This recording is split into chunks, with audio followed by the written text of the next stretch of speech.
So he's just doing like medical centers and stuff.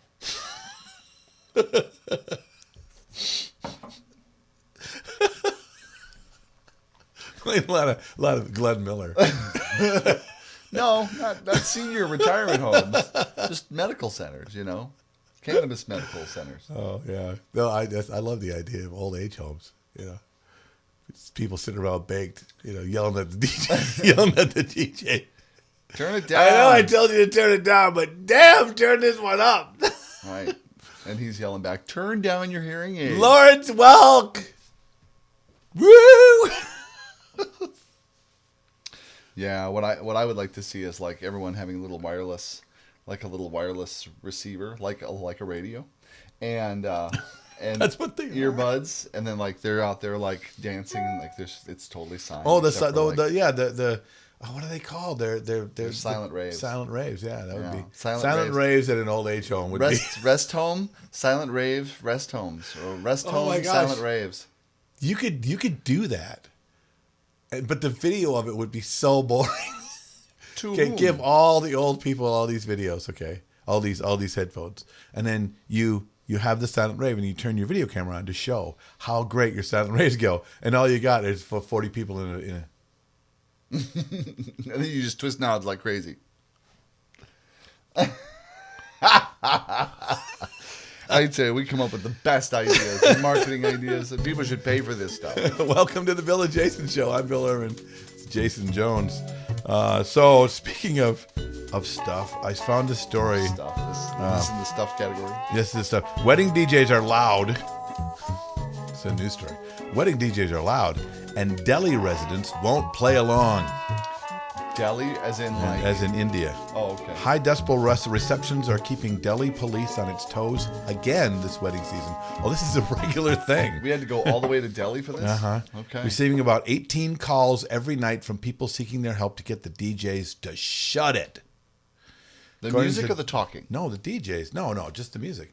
According to Delhi police, as many as 183 complaints were received by the police control by the police, reporting loudspeaker nuisance in connection with marriage parties with DJ arrangements.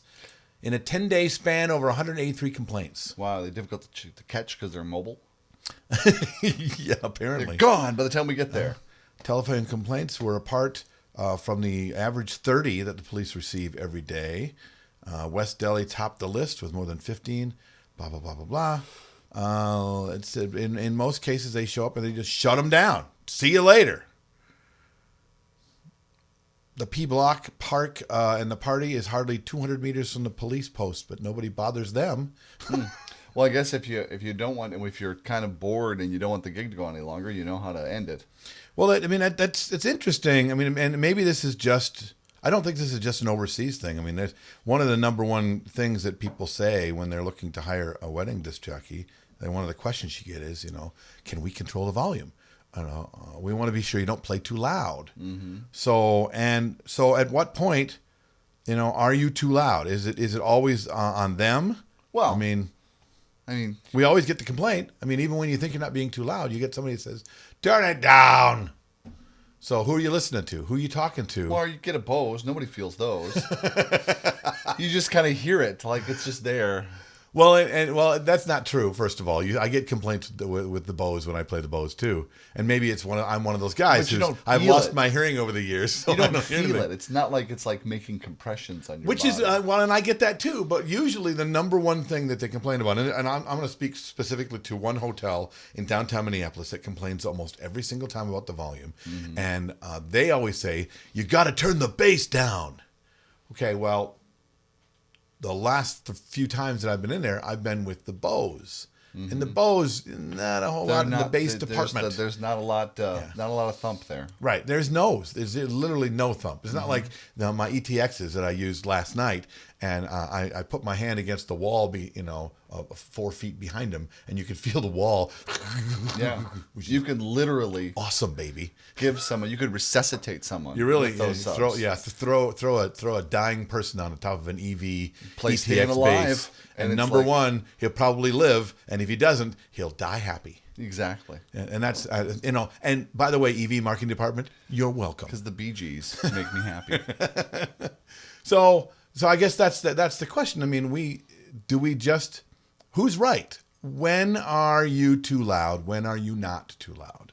I mean, do you ever make the call that, yeah, okay, I'll turn it down and then don't?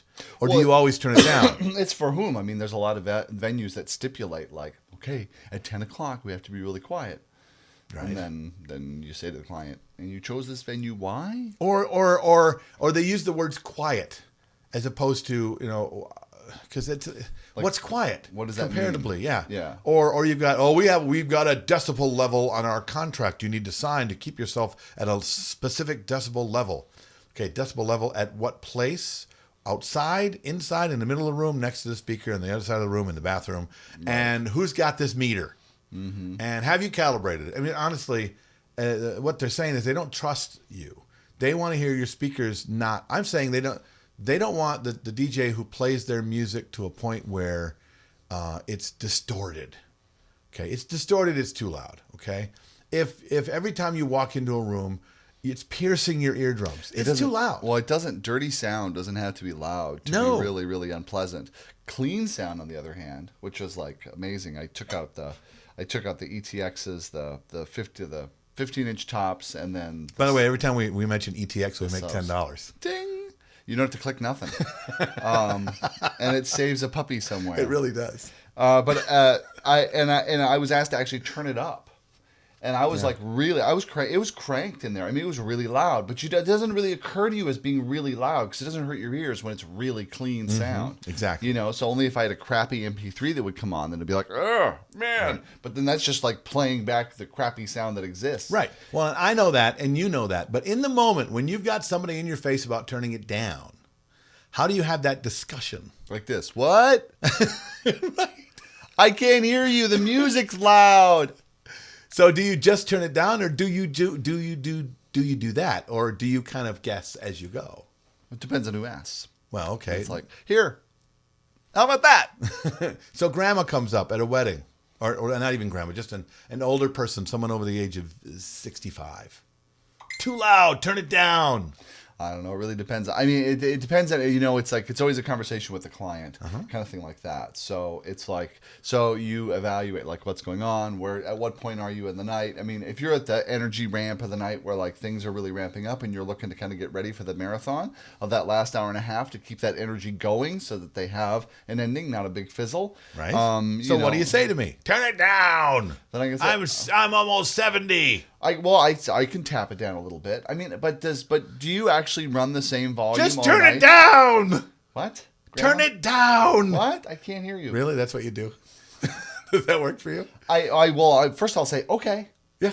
Yeah, and then I'll make a slight adjustment. You'll pretend, won't but you? the thing you is, pretend. well, no. But the thing is, like me, you just go, sure, no problem. When I've done it, don't you do volume spikes to add energy at all ever? Sure. Where it's like, well, you'll bring back the volume, and then you'll want to come out with a really strong song and a volume spike to give people a little punch to get them going. Right. And you got to save yourself some headroom because you don't want to be pushing it all the way and then go, okay, I'm going to take the last 2% and do my volume spike. Right. Because no one will really notice it as much then. It'll just all be just loud or whatever. And I get that. And you get that. But you don't have that conversation with, Grandpa Joe. No, you say, okay. Right, exactly. So now the facility comes up. Turn it down. Okay. Yeah. And then do you?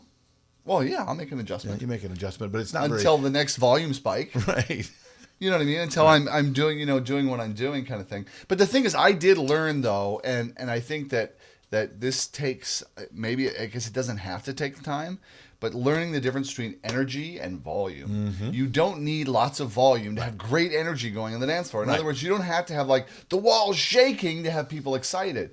You could have just as equally bored people with the walls shaking, or you can have people jumping out of their shoes with the volume at half power, right, where it's clean, it just sounds good, they're out in the middle of it, and of course you have it the loudest in that center space where they're dancing, and then everywhere else being less loud, and that has to do with like direction and acoustics. And where's Ben Stowe? And that's exactly what I was trying to get to, and you made the point exactly, and it's weird, not only we have to know that, we have to really understand it and be able to do it well, but we also now have to be able to communicate throughout the evening so that you don't have to go from this to this.